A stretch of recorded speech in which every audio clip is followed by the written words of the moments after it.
गया। ब्रज में एक बार एक दैत्य आ गया बछड़ा बन करके। क्या हुआ? बोले एक दिन मनसुखा बोलो कन्हैया ते, कन्हैया भैया तेरी तो ब्रज में बड़ी पूछ है, जहां तू जाए गोपी वहीं पीछे पीछे भागे तेरे। सब गोपी कहें एक बार कन्हैया हमको देख ले, एक बार हमको कन्हैया देख ले, हमको तो कोई गोपी घास भी ना डाले। और भैया वैसे भी तेरी तो बड़ी आव इज्जत है, जहां पहुंच जाए। ठाकुर जी कह रहे हैं तो एक काम कर, तो को इतना ही मजा है, हमको देख के तो लग रहे हो बड़ो आनंद है, तो एक काम कर आज के लिए तू ही कन्हैया बन जा। मनसुख बोलो पक्का बन जाऊं? ठाकुर जी बोले हाँ बन जा।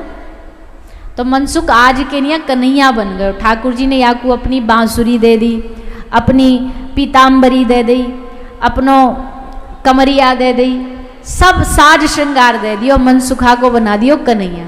अब ये कन्हैया बन के गयो गैया चरावे। अब गैया चराने गयो, वही दिन आ गयो प्रलंबासुर।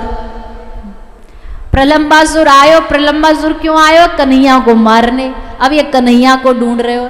अब कन्हैया को बाप पतो तो ही ने, बस इतनी सुनी कि भैया वाके कमर, वाके कांधे पे कामरिया होगी, वाके हाथ में लकुटिया होगी, हाथ में बांसुरी होगी, सर पे मोर पंख होगो, ये लक्षण सुने। अब आने जैसे दूर ते मनसुख को देखो तो समझ गई यही कन्हैया है।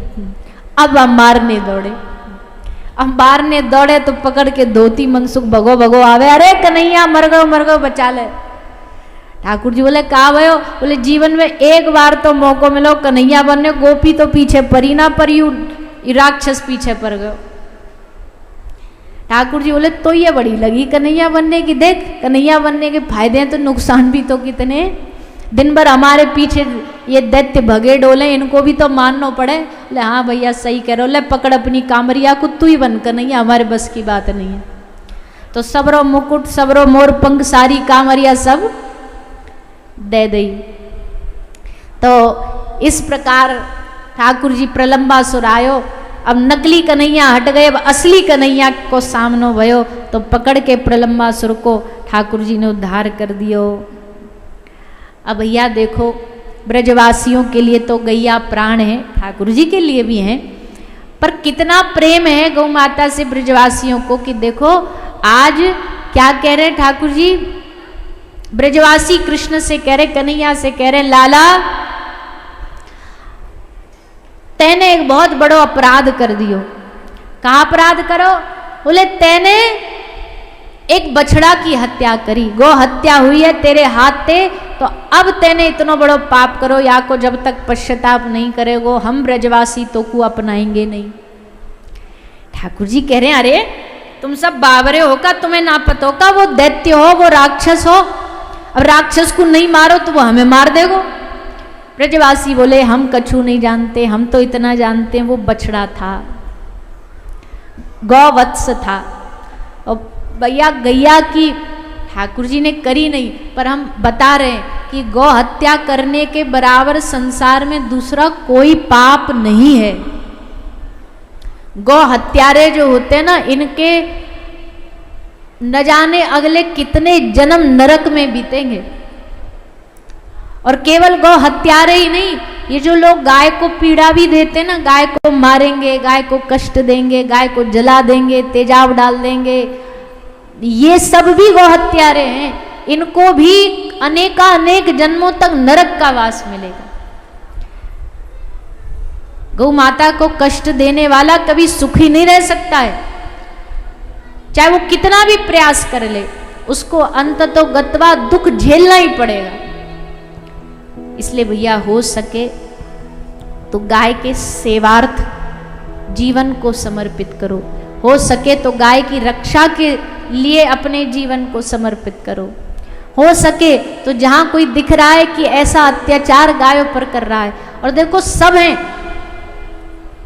यहाँ, सब क्षेत्र के लोग बैठे हैं, हर कथा में हर क्षेत्र के लोग सुनते हैं, प्रशासन बैठा है, प्रशासन का काम है जहां पता चले कि गौ हत्या हो रही, गौ तस्करी हो रही है, वहां जाकर के उनको रोके।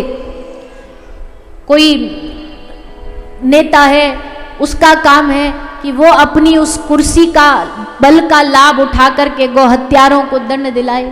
कोई अभिनेता है तो अपनी अभिनय से अपने धर्म, अपनी गौ माता की रक्षा का संदेश लोगों तक पहुंचाए। कोई कवि है अपनी कविता से गायों की महिमा गाए, कोई वक्ता है अपनी वाणी से गौ माता की महिमा गाए, कोई चित्रकार है अपनी चित्रकारिता से गौ माता की चित्र बना के उनकी महिमा का प्रचार करे। यानी सब लोग मिलकर के गौ माता की सेवा करेंगे तो गाय बचेगी। गौ हत्या से बड़ा कोई पाप नहीं। और हम बड़े, देश हमारा महान है, देश हमारा श्रेष्ठ है, ये तो हम कह ही रहे हैं कई दिन से, पर कहीं जो कमियां हैं वो भी तो ठीक करनी चाहिए। कमियां यही है भैया कि गौ हत्या सबसे बड़ी, वर्तमान में सबसे बड़ा पाप अगर भारत में कुछ है तो गौ हत्या। क्योंकि गौ हत्या के लिए देश आजाद नहीं हुआ, गौ हत्या रुके इसलिए देश आजाद हुआ, लेकिन हमने सब उलट पुलट कर दिया, सब उलट पुलट कर दिया। पर अभी भी समय है कि हम सब लोग मिलकर के आवाज़ उठाएं, ताकि सरकार भी करे, प्रशासन भी करे, हम लोग भी अपनी तरफ से अपनी जिम्मेदारी करें और उन सब को मिला कर के गौ माता की रक्षा। तो सब ग्वाल बाल बोले भैया कन्हैया गौ हत्या हुई है, प्रायश्चित तो करना पड़ेगा। एक काम कर, सबरे भारत के जितने भी पवित्र नदीन के जल हैं सब में जाके स्नान करके आ। ठाकुर जी बोले हम सबरे नदी में स्नान करने क्यों जाएंगे? ठाकुर जी ने कही एक काम कर लेते हैं। अब भैया जब पावर अपने हाथ में तो आपको थोड़ा फायदा उठाना चाहिए ना। हम क्यों जाएं, एक काम करें, सबको यहाँ ब्रज में बुला लें, गंगा यमुना सरस्वती कावेरी नर्मदा सबको बुला लेते हैं। तो ठाकुर जी ने एक गिरिराज जी में बड़ा सुंदर स्थान है, आप सब भी दर्शन करे होंगे, गए होंगे, मुखारबिंद पर मानसी गंगा है। वहाँ ठाकुर जी ने गंगा मैया को प्रकट करो, मानसी गंगा को प्रकट करो। और वह मानसी गंगा में दुनिया के जितने भी तीर्थन को जल है सब मानसी गंगा में है। इसलिए आज भी वहाँ भक्तजन जाते हैं, गिरिराज जी की परिक्रमा करते हैं और मानसी गंगा में जाके डुबकी लगाते हैं। तो वहाँ ठाकुर जी ने जाके डुबकी लगाई, तब जाके ब्रजवासी ने लाला को क्षमा करो, माफ करो। ऐसो प्रलंबासुर का उद्धार श्री ठाकुर जी ने करा।